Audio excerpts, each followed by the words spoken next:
High school head master వాళ్ళ అబ్బాయిని high school 5th class దాకా తన దగ్గర చదివించుకొని గ్రామంలో పనిచేస్తూ ఇక్కడే చదువుకుంటే వీళ్ళల్లో కలిసిపోతారా నువ్వు అని చెప్పి ఆయన దూరంగా బాగా సిటీకి తీసుకెళ్ళి అక్కడ ఒక కార్పొరేట్ స్కూల్లో చదివించడానికి తీసుకెళ్తాడు.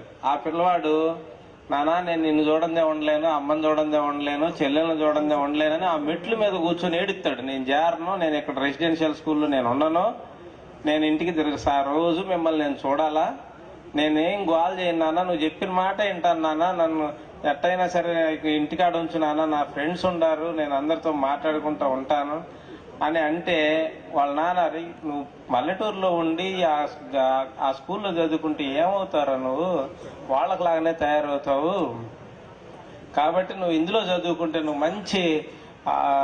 మంచి ఉద్యోగస్తులు అవుతారా, పెద్ద స్థాయిలో సెటిల్ అవుతారా అని బతిలాడి వాడిని బలవంతంగా అందులో చేరుస్తాడు. చేర్చిన తర్వాత వాడు అట్నే చదువుకుంటాడు, బాగానే చదువుకొని వాడు ఢిల్లీలో సాఫ్ట్వేర్ ఇంజనీర్ అవుతాడు. ఢిల్లీలో సరే అక్కడే ఈ మాస్టర్ ఇంకొక సాఫ్ట్వేర్ ఇంజనీర్ని ఇంకొక అమ్మాయిని చూసి అక్కడే పెళ్లి కూడా చేస్తారు. పెళ్లి చేసిన తర్వాత వాళ్ళకి 2 సంతానం కలుగుతారు. అంతలోకి ఈయన రిటైర్ అయ్యి ఇంటికాడ ఉంటాడు, భార్య చనిపోతుంది, అక్కడే కాలం గడుపుతూ ఉంటాడు. అప్పుడప్పుడు వచ్చి చూసిపోతూ ఉంటారు వాళ్ళు. సరే ఒకసారి నాన్నకు బాగాదు, అందువల్ల కుటుంబం మొత్తం అది భార్య పిల్లలు అందరూ వస్తారు. వచ్చినప్పుడు ఇక 2 రోజులు ఉన్న తర్వాత నాన్న నువ్వు కూడా బయలుదేరు అని చెప్పి బయలుదేరుతారు. అయితే వాళ్ళు నేరుగా తీసుకొచ్చి ఆ సిటీలో ఇతన్ని చేర్చినటువంటి కార్పొరేట్ స్కూల్ ఉంది కదా, అది కాలక్రమేణంలో పోటీలో అది ఓల్డ్ ఏజ్ హోమ్ గా మారిపోయి ఉంటది అన్నమాట. ఆడకు తీసుకొచ్చి ఆ మెట్లు వాళ్ళ నాన్నకు అర్థమైపోద్ది నన్ను ఇక్కడ చేర్చడానికి తీసుకొచ్చాడని. అర్థమైపోతే ఆ మెట్ల మీద, రే నేను నిన్నేం డిస్టర్బ్ చేయనురా, నేను నీ బిడ్డలను డిస్టర్బ్ చేయనురా, నేనేమి అడగనురా, నేను నువ్వేం పెడితే అది తిని ఒక పక్కన ఉంటారా, కానీ నేను ఈ ఓల్డ్ ఏజ్ హోమ్ లో ఉండనురా అని అంటే వాళ్ళ అబ్బాయి అంటాడు, నా కోసం కాదు, నేను ఉద్యోగానికి వెళ్తాను, నీ కోడలు ఉద్యోగానికి వెళ్ళిద్ది, పిల్లలు చదువుకోవడానికి వెళ్తారు, నీకు టయానికి ఎవరు టాబ్లెట్లు ఇస్తారు, టయానికి భోజనం ఎవరు పెడతారు, నీ భవిష్యత్తు కోసమే నాన్న ఇదంతా,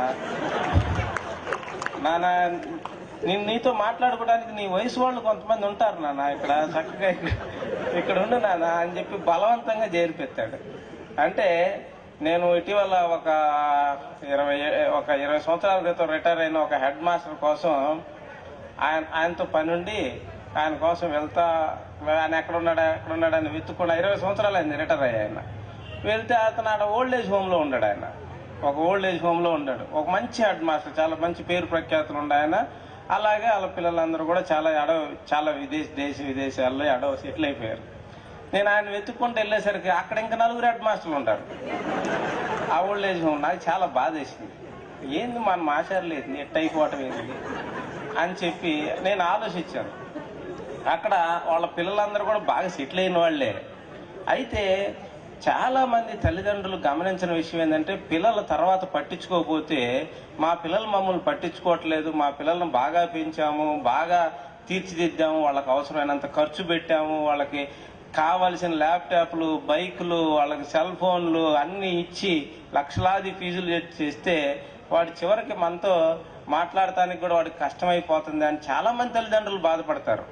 కానీ గమనించాల్సిన విషయం ఏంటంటే, ఎప్పుడూ బిడ్డలది తప్పు కాదు, తల్లిదండ్రులే వాళ్ళు పెంచేటప్పుడే వాళ్ళు లోటు చేస్తారు. ఎలా చేస్తారంటే, పిల్లలతో తల్లిదండ్రులు పెద్దగా మాట్లాడరు, ఊరికే ఇన్స్ట్రక్షన్స్ అన్నా ఇస్తారు, క్వశ్చన్లు అనే వేస్తారు. 2 ఉంటాయి, హోంవర్క్ చేసావా క్వశ్చన్, అలాగే హోంవర్క్ చేసుకో ఇన్స్ట్రక్షన్. అట్లాంటి క్వశ్చన్లు అనే వేస్తారు, ఇన్స్ట్రక్షన్స్ అని వేస్తారు. కానీ ఒక 7-8 సంవత్సరాల పిల్లవాడు వాడు స్కూల్కి వెళ్ళొచ్చి ఏదో స్కూల్లో జరిగిన 4-5 విషయాలు చెబుదామని మన దగ్గరికి వస్తాడు. కానీ మేము మాట్లాడుకుంటున్నాం కదా, నువ్వు చక్కగా వెళ్ళి హోంవర్క్ చేసుకోపో అంటారు. వాడిని మాట్లాడినెవరు, వాళ్ళ ఆలోచనలు అనేది మనకు చెప్పనివ్వరు.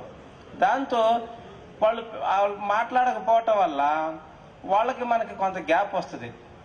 మనకి ఎప్పుడు వాళ్ళతో మాట్లాడాలనిపించింది అంటే, వాళ్ళు ఏదో ఇంటర్మీడియట్ అయిపోయి డిగ్రీలో చేరతారు, అప్పుడు బీటెక్లోనో వాటిలో చేరతారు, అప్పుడు వాటి సంగతి మనకు సరిగ్గా తెలియదు.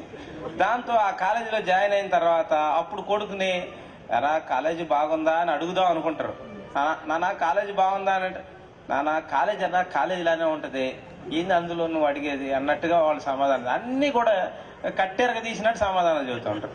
ఒకవేళ ఏమైనా మాట్లాడదాము అని వాడి దగ్గరికి వెళ్తే వాడు అక్కడ వాడు హాల్లో ఉన్నాడని మాట్లాడటానికి వెళ్తే వాడు బెడ్రూమ్లోకి వెళ్తాడు. కొన్ని బెడ్రూమ్లో ఉన్నాడని మాట్లాడటానికి వెళ్తే వాడు హాల్లోకి వస్తాడు. అసలు అప్పుడు మనం మాట్లాడదాం అనుకున్నప్పుడు పిల్లలు మాట్లాడరు. చిన్నప్పటి నుంచి తల్లిదండ్రులుగా పిల్లలకి ఇవ్వాల్సింది మంచి బట్టలు, మంచి ఫీజులు, మంచి భోజనం, మంచి వాహనాలు ఇవి కాదు.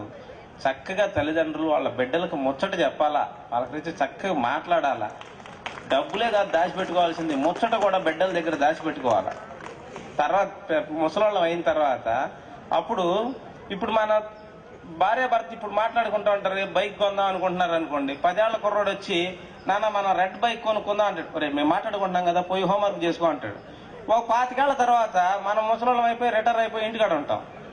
అప్పుడు వాడు భార్య మాట్లాడుకుంటూ ఉంటారు, ఏం కారు కొందామని ఆలోచిస్తూ ఉంటారు. అప్పుడు వాళ్ళ నాన్న, అబ్బాయి ఇప్పుడు కారు కొనుక్కోవటం అంత ఇబ్బంది ఏమో అని అంటే, నాన్న మేము మాట్లాడుకుంటున్నాం కదా, నువ్వు టాబ్లెట్ వేసుకున్నావా అంటాడు. అంటే నువ్వు టాబ్లెట్ ఈ ముసలోళ్ళు అయింది టాబ్లెట్లు వేసుకోవటం కోసం, పిల్లలు అయింది హోంవర్క్లు చేసుకోవటం కోసం. ఇలా జరుగుతుంది. ఇందులో మొత్తం సమాజమే కాదు, చదువుకున్న మనం కూడా ఇరుక్కుపోయామనే విషయాన్ని గమనించాలి. చదువుకొని విద్యా వ్యవస్థలోనే పనిచేస్తున్నటువంటి మనం కూడా నిత్యం మనం లేచిన కాడ నుంచి కార్పొరేట్ విద్య, అందులో సగానికి సగం పెట్టుబడులు మనయ్యి. మరి ఎవరిని తిట్టుకోవాలి మనం? ఎవరిని తిట్టుకోవాలి చెప్పండి? ఎవరిని విమర్శించుకోవాలి మనం?